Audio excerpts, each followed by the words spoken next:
자, 임종석 특사 논란이요. 처음에는 북한에 접촉한 거 아니었나, 이렇게 의혹이 시작됐는데요. 지금 진행되다 보니까 이상하게 변질되어 가고 있습니다. 지금 이 문제를 주로 제기하는 홍준표 체제의 한국당, 이명박 전 대통령과 가까운 세력들이 주도하고 있죠. 자, 이쪽은 한마디로 UAE에 대한 지금 한국과 원전을 둘러싼 의혹으로 접근을 하고 있습니다.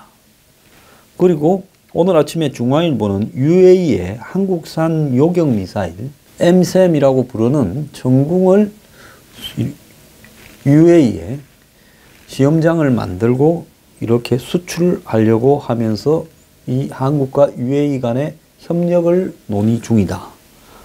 근데 이거는 얼마 전에 한국이 별로 영양가가 없어서 이 사업을 중단하고 SM3로 가겠다고 송영무 장관이 밝혔다가 UAE에 갔다 오자마자 입장을 바꾸어 가지고 양산을 하겠다 해서, 아니 이게 자체가 개발을 해봤자 지금 다른 어떤 요격미사일 체제에 비해서 뛰어난 성능이 없고 개발 성공한 시점에서 결국은 허접한 요격미사일이기 때문에 이걸 양산하지 않고 차라리 지금 고고도에서 이 북한의 사드보다 훨씬 높은 고도에서 북한의 미사일을 요격할 수 있는 이지스함에 탑재하는 SM3로 가겠다 했다가 느닷없이 이걸 다시 하겠다고 이야기했어요. 그래서 MSAM을 포기하고 이 SM3로 가겠다라는 것은 한국형 미사일 방어 KAMD가 사실상 불가능하다고 제가 수차례 이야기해온 부분을 국방부 장관도 시인을 했던 부분이다. 그래서 상식으로 간에 생각을 했는데 느닷없이 외국에 한번 출장 갔다 오더니만 이거를 양산하겠다 해서 제가 매우 의아스럽게 생각을 했습니다. 자, UAE하고는 도대체 원전에 대한 문제입니까? 아니면 방산협력에 대한 문제입니까? 그러면 임종석에 대한 의혹에 처음에 의혹 제기에 많은 사람들이 보수 쪽에서 집중했던 것은 북한과의 접촉이었는데, 한국당은 북한과의 접촉 문제가 아니라 이명박 대통령이 했던 원전에 대해서 현 정권이 탈원전을 하면서 UAE가 기분 나쁘다 이랬는데, 그것도 또 사실 UAE가 기분 나쁠 일은 없어요. 왜? 원전이 없어지는 것도 아니고 한국도 수십 년간 원전을 유지해야 되기 때문에 UAE에 지어주는 원전 기술이 갑자기 사라지지도 않아요. 그 논리가 좀 궁색했는지 그 다음에 등장한 부분이 UAE에 한마디로 원전 건설과 관계되는 리베이트 의혹을 갖다가 조사를 하면서 뒤지다가 들켜서 UAE가 화를 냈다. 이러다가 또 박근혜 정부 쪽에서 당시 소원해진 부분이 있어서 갔다 왔다. 그러면서 무슨 대통령의 친서를 전달했는데 그 내용은 뭔지 밝힐 수 없다. 이렇게 하고 있고, 한국당은 또 이 부분을 갖다가 계속 이렇게 물고 늘어지는데, 거기에는 이제 북한과 관련되는 임종석의 의혹은 사라져버렸고 레바논 부분은 떨어져 나가버렸고, 그럼 UAE와 관련돼서 한국당은 의원조사단을 파견하겠다라고 이야기를 하고 있습니다. 그런데 그런 과정에서 임종석이 귀국하고 좀 있다가 지난주에는 UAE의 왕세제의 조카가 왔다 갔다 또 그래가지고 시끄러웠습니다. 자, 먼저 한 개씩 짚어보겠습니다. 한국이 UAE와 미사일 요격 시스템을 포함한 첨단 무기 체제에서 방산 협력을 하고 있다. 그래서 한국형 미사일 방어 일환인 미사일 요격 시스템을 UAE 현지 테스트를 포함한 양국 간의 국방 협력 논의가 급속히 진행되고 있다.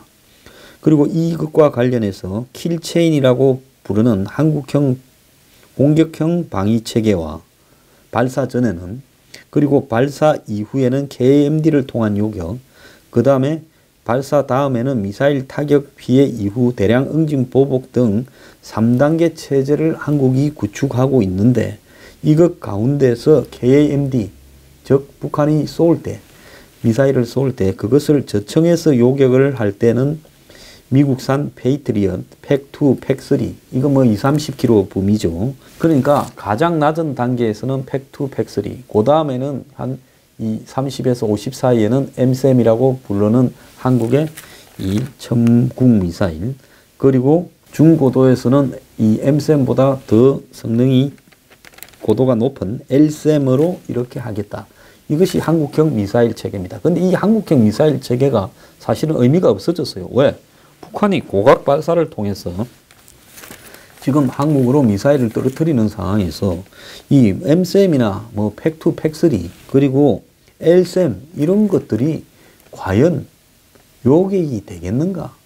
그럼 안 된다라는 부분이 최근에 북한의 이 고각 발사를 통해서 여러 차례 보여졌습니다. 그래서 이 송영무 장관도 자기도 이거를 갖다가 포기를 하고 차라리 고고도에서 요격을 할 수 있는, 그러니까 지상 수백 킬로에서 요격을 할 수 있는 SM-3로 가겠다. 이렇게 했다가 중동해함 출장 갔다 오더만은 느닷없이 MSM을 양산하겠다고 이야기를 했는데 그것이 이 UAE하고 관계 때문에 그렇다는 겁니다.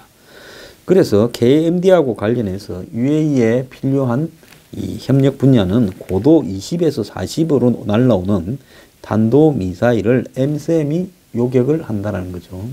MSM은 20에서 50까지가 가능하다고 보통 이야기를 합니다. 그래서 MSM이 KAMD 한국형 요격 미사일 체제에서 핵심 무기인데, 자, 안 한다고 하다가 갑자기 방위산업추진위원회에서 양산을 하겠다고 했는데 그 이유가 UA 때문이었던 걸로 보이는데요. 뭐 최고는 고도 60km까지 이렇게 이 지대공으로 요격이 가능하고 2022년까지 개발한다라는 목표로 진행되고 있는 부분입니다. 그래서 아부다비 현지 소식통은 현재 이 미사일 협력이 거의 막바지에 오고 있다. 그래서 KMD의 핵심인 요격 미사일 현지 테스트를 UAE에서 한다. 그럼 UAE는 왜 이게 중요하냐? 지금 UAE는 철저하게 사우디에 붙어 있습니다. 그러니까 사우디에 반대하는 이 이란과 헤즈볼라 등 시아파의 지지를 받는 이 테러범들이 지금 미사일을 막 쏘고 있어요. 물론 이란이 UAE를 향해서 쏘지는 않겠지만은 이란의 지지를 받는 후티 반군이 지금 예멘의 수도 사나 일대를 지배하고 있습니다. 근데 이 사람들이 지금 사우디를 향해서도 쏘니까 UAE를 향해서도 쏠 수 있죠. 근데 그 사람들이 쏘는 미사일은 그렇게 성능이 뛰어난 고고도가 아니고 낮게 날아오니까 그런 거를 요격하는 데는 한국의 KMD, MSM이 필요할 수 있겠죠. 이거 북한을 상대로는 사실은 제가 볼 때 고물이라서 필요는 없는 겁니다. 그래서 그런 배경이 있었던 걸로 보이는데요. 국내에서는 미사일 요격을 할 수 있는 시험장이 좁고 소음 피해가 있지만은 UAE는 입지도 좋고 실제로 또 미국의 페이트리엇을 갖다가 운용해 본 적도 있고 운영하고 있고 또 사드도 UAE에 있어요.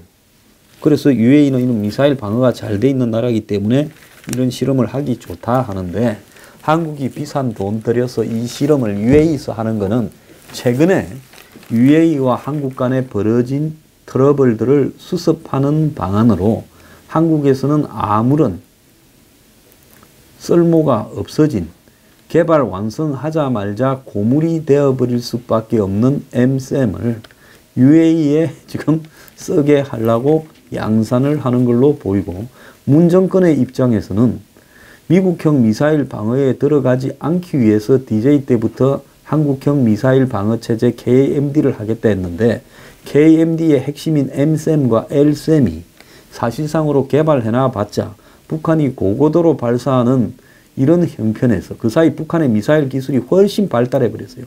그러니까 이것이 완성돼 봤자 2022년 가봤자 지금 미국에 가지고 있는 허접한 무기 수준밖에 안 되는 건데, 페이트리엇 3 정도 그런 정도를 가지고 북한의 요격이 안 되니까 고고도 요격이 가능한 이 SM-3로 가겠다고 했다가 이 UAE가 지금 한국을 붙들고 늘어지면서 약점을 잡고 여러 가지로 압박을 하니까 이걸 이제 UAE에 해주겠다라고, UAE 수준에는 이게 딱 맞을 수가 있겠죠. 지금 이야기가 진행되는 것 같습니다. 그래서 국내에서는 이 시험 단계만 거쳤는데 UAE에서 적외선 센서 테스트를 받게 되면 해외 수출도 가능할 거다라고 이야기를 하고, 그래서 정부가 UAE와 이 사업을 추진하는 것이 맞다면서 정부에서도 민감해서 공개는 하지 않겠다라고 이야기를 합니다. 애초에 송영무 장관이 11월 4일 UAE를 방문하고 난 뒤 귀국 사흘 뒤인 7일 이 KMD에서 중거리 지대공 미사일을 안 하고 SM-3로 가는 쪽으로 가다가 갑자기 양산하는 방향으로 수정을 한 것은 이 때문인데요. 당초 송 장관은 요격 미사일보다는 공격력이 중요하다면서 중거리 지대공 미사일 양산을 재검토하라는 지시를 내렸다가 이걸 수정을 했습니다. 자, SBS 11월 5일자 뉴스에 보면 MSM을 버리고 SM-3에 집착, 바른 선택인가 하는 보도가 나왔어요. 그러니까 송영무 장관이 갔다 와서 입장을 철회하기 전에 이런 보도가 나왔거든요. 자, 이것이 정권의 의도하고 송 장관은 좀 감이 떨어져서 늦게 포착했던 것 같고, 정권은 UAE하고 어떤 문제가 심각하게 진행되고 있으니까 UAE 쪽에서 요구한 사과를 조건으로 하는 선물들이 요구가 있었을 거고, 그 선물 요구가 이 MSM이라고 부르는 중거리 요격 미사일이니까 송영무 장관이 공식적으로 철회하게 되기 전에 한국 언론에 이런 기사가 정권 핵심에서 기어 놓으면서 결국은 이 방향이 턴되는 것 같습니다. 그런데 이게 좌파 정권에는 상징적인 의미가 있는 게요.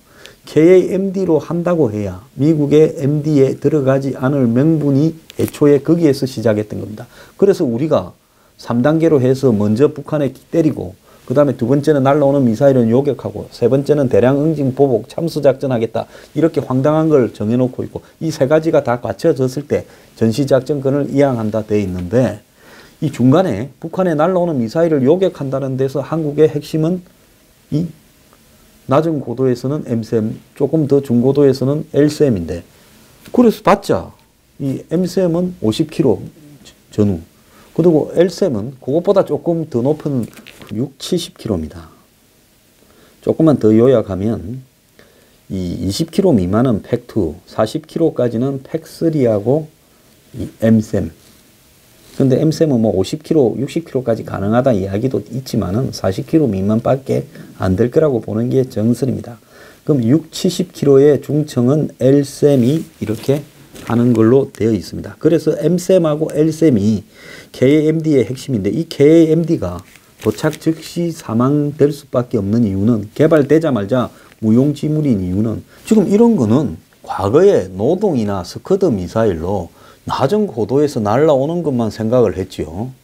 왜냐하면 스커드나 노동을 고고도로 쏠 수는 없었지 않습니까? 그래서 KMD를 시작을 할 때는 북한의 미사일이 스커드 노동 정도를 생각하고 한 건데, 이걸 개발하는 과정에서 이미 북한은 고고도로, 즉 옆으로 이렇게 정상각도로 45도로 쏘면 5,000km, 10,000km를 날아가는 걸 만들어 버렸어요. 그러면 그걸 위로 쏘면, 옛날에는 위로 많이 못 올라가고 내려오지만은 이제는 위로 쏘면 끝없이 올라가서 내려오는데, 이거 내려오는 거는 속도가 마하 10 이래 되기 때문에 그걸 지금 쏴들어도 요격을 못 한다는 건데, 쏴들어도 못 하는 거를 MSM이나 LSM으로 어떻게 하겠습니까? 그럼 이건 무용지물이에요. 그래서 포기하는 게 맞는데, 당시에 보면 SBS 11월 5일자 보도에는 MSM 천궁이 풍전 등하 위기다, 국방장관과 청와대가 잇따라 MSM을 비하하는 발언을 내놨다. MSM이 오래되고 낡은 무기이며 돈이 아까울 정도다. 즉 개발도 안 된 것이 오래되고 낡은 무기고 개발 비용이 아깝다. 그래서 청와대와 국방부가 MSM을 만들지 않는 쪽으로 조율을 하는 것 같다. 송영무 장관은 MSM을 불신하면서 동시에 해군용 요격 체계인 미국의 SM-3를 밀고 있다. 송 장관의 MSM 폐하와 SM-3 도입 주장 사이에는 방어적 전술에서 공세적 전술이라는 논리가 자리 잡고 있다. 결론적으로 MSM은 오래되지도 낡지도 않았다. 최신형 무기로 9천억을 투자해 올해 막 성공적으로 개발을 끝냈고 양산을 기다리고 있는데, 고도 40km 이하에서 북한의 스커드 노동 등을 요격할 수 있는 성능을 보였는데 KAMD의 핵심 중추다.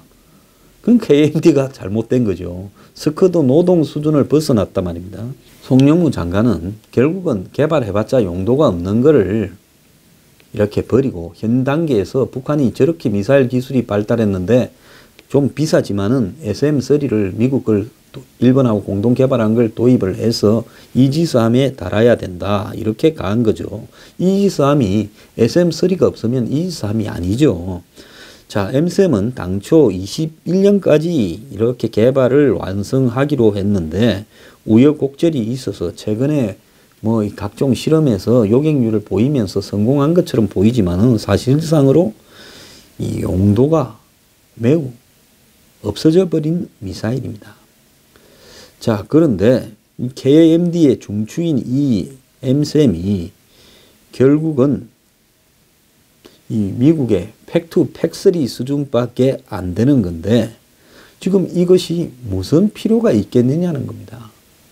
지금 북한이 스커드 미사일을 많이 보유하고 있지만은 물론 이걸 막기 위한 것도 필요하지만은 북한이 치명적으로 한 발을 떨어뜨린다면 그것은 결국은 고고도 발사에 의해서 할 거라는 거죠. 자, 그래서 북한이 한 800발쯤 갖고 있으니까 이걸 다 잡기 위해서 낮은 것도 필요하다라면서 이거를 갖다가 한 발 떨어뜨리려면 한 두세 발은 있어야 되니까 우리도 이건 몇천 발을 이렇게 가져야 된다라고 이야기를 하고 있습니다. 어쨌거나 UAE가 지금 후티 반군이 미사일 공격을 사우디로 해대니까 UAE가 계획을 들어 요격망을 강화하려고 하는데 최근에 원전에다 공격할 수도 있고 또 UAE에 이 오일을 수출하는 해상 유전에도 이렇게 타깃을 할 수도 있습니다. 그래서 페이트리엇이나 사드 등을 배치해서 이렇게 하는데요. 그런데 UAE가 대량으로 양산할 수 있는 낮은 고도 그리고 낮은 단계의 요격 미사일이 현재 UAE 수준에서는 좀 많이 필요할 수가 있을 겁니다. 그래서 이런 부분들을 현재 한국의 이 전국 미사일이 개발되는 부분에 대해서 관심을 가지고 UAE가 오랫동안 의논을 해왔는데 이런 부분을 한국이 포기한다니까 그것도 좀 문제가 생기다가 최근에 이 한국 정부가 UAE에 대해서 잘못한 부분을 서로 푸는 과정에서 이 문제를 정리하려고 하는 게 아니냐. 지난 12월 3일에는 뉴욕타임스가 후티 반군이 UAE에 한국이 짓고 있는 원전을 향해 탄도미사일을 발사했다라는 보도도 있었습니다. 근데 최근에 UAE가 미국으로부터 이런 미사일들 팩3라든지 또 레이시온사의 GMT 미사일 등을 이렇게 수입을 하는 것이 허가되었는데요. 그렇지만 UAE에 필요한 절대량만큼을 허가받지 못하고 있다 보니까 또 이걸 갖다가 운용하기 위한 기술력이나 이런 것이 부족하다 보니까 UAE와 이 부분을 갖다가 지금 한국이 협력하는 쪽으로 가고 있는 걸로 보입니다. 그런데 한국과 UAE의 이런 협력은요, 이란 등을 자극을 해서 또 다른 반발을 부를 수도 있는 문제가 있는데요. 정부가 이 부분을 너무 자꾸 보완할 게 아니라 국민들 앞에 공개를 해야 될 필요가 있다고 생각을 합니다. 자, 한국당은 이 청와대가 할 말이 없다고 하니 자기들이 직접 진상을 밝히겠다면서 오늘 청와대를 항의 방문하고 임종석 특사 부분에 대해서 국정조사를 하겠다. 이렇게 이야기를 하는데요. 임종석 실장이 UAE 왕세제를 만나서 고견을 들러달라고 대통령 친서를 전달했다고 합니다. 두 나라 간의 실질적인 협력 관계를 확대하기 위해 구체적인 방안을 직접 설명드리고 왕세제님의 고견을 듣고자 한다면서 문재인 대통령의 친서를 전달했는데 임 실장이 왕세제에게 설명한 구체적인 방안과 왕세제로부터 들은 고견이 뭔지 밝혀라고 지금 한국당은 요구하고 있고요. 청와대는 여전히 이 문제에 대해서 지금 할 말이 없다고 하고 있습니다. 자, 이뿐만 아니라 한국당이 지난 22일 이 외교부 차관보와 UAE 대사 등을 불러서 이 무슨 일이 있었냐고 물었는데 어떤 방문이었는지 말을 할 수 없다고 이 외교부 차관보는 이야기를 했습니다. 자, 한국당 관계자는 원전 수주와 관련해서 한국이 6개에서 8개 분야에서 UAE와 군사협력을 유지해 오고 있는데 여기에 문제가 생겼고 송영무 장관이 UAE에 방문을 할 때도 이 문제가 있었는데 그때도 청와대 관계자가 따라갔는데 갔다 온 뒤에 문제가 더 커져서 임종석이 수습을 하러 급히 갔다라는 이야기를 하고 또 다른 이 한쪽에서는 UAE와 외교 관계를 최근에 이 카타르가 단절당했죠. 사우디 UAE는 한 통속이고 카타르가 이란 쪽에 붙는다고 단절을 냈는데 이 UAE가 카타르를 견제하기 위해서 한국이 카타르에서 이 가스를 거의 대부분을 카타르에서 수입을 해오는데 그래서 한국을 견제하려고 원전 취소 카드를 던졌다라는 이야기를 지금 보도도 하고 있습니다. 지금 정권은 다스는 누구 거냐 하면서 이명박 전 대통령에 대한 전방위 조사를 하고 있습니다. 적폐청산이라는 부분으로요. 현재 정권을 지지하는 사람들은 이명박 전 대통령을 따라다니면서 집 앞에서 행사장에서 시위를 하고 있습니다. 그래서 이명박 전 대통령에 대한 전방위 조사가 곧 시작될 거다라는 이야기가 나오는데요. UAE 원전 문제가 터지고 있는 부분은 그 부분하고도 무관하지가 않을 거라고 봅니다. 결국 임종석의 중동 특사 문제는 현재 북한 접촉 의혹은 다 사라져버렸고 레바논과 관련해서 문제를 제기하는 쪽은 하나도 없고 이명박 전 대통령이 이 원전을 수주하면서 UAE와 한국 간의 관계에 대한 UAE 측의 문제 제기, 그 문제 제기는 리베이트를 왜 뒤지느냐. 너네들이 우리한테 이 원전을 수주할 때 폐기물 처리나 이런 부분을 하겠다고 이 약속을 하면서 되지도 않은 것을 선약속하고 했는데 이제는 안 되니까 덜미가 잡혀 있다. 이 부분은 한국에서 제가 제일 잘 알고 있어요. 지나가면서 하는 이유가 아니라 이것도 UAE가 언제든지 한국을 을로 잡으면 을이 될 수밖에 없는 심각한 문제인데 역대 정권이 대충 덮으면서 내려왔습니다. 그래서 그걸 다시 끄집어내어서 한국을 압박을 할 수도 있는 건데 이 문제를 이야기를 하면 불리하니까 이명박 전 대통령 측에서도 이거는 또 절대 안 해요. 그러면서 지금 UAE가 한국을 압박을 하고 한국이 거기에 대해서 이제 수습을 하려고 UAE에 선물을 던져주는데 그 과정에서 지금 이 LM쌤 같은 천궁 같은 방산협력 문제가 등장했다라는 건데요. 자, 과연 이것만 있었을까요? 지금 이명박 전 대통령 측과 정권 측, 한국당 측은 전부 제한된 부분의 이야기만을 가지고 각자가 필요한 부분만큼 치명타를 안 입을 부분만큼만 공개하고 공격하는 걸로 보입니다. 현재 지금 현지에 가 있는 한국의 업체라든지 이 공간 등은 이 문제와 관련해서 기자들을 일체 접촉을 할 수 없게 입막음을 당하고 있다라는 이야기까지도 나오고 있습니다. 국민의 진실은 아랑곳 없고요. 결국 현 정권과 이명박 전 대통령 측을 대리한 한국당이 자기들 필요에 의해서요. 제한적으로만 지금 싸우고 있는 모양새로 보입니다. 이 부분에 대해서 국민들 놀아나고 있습니다.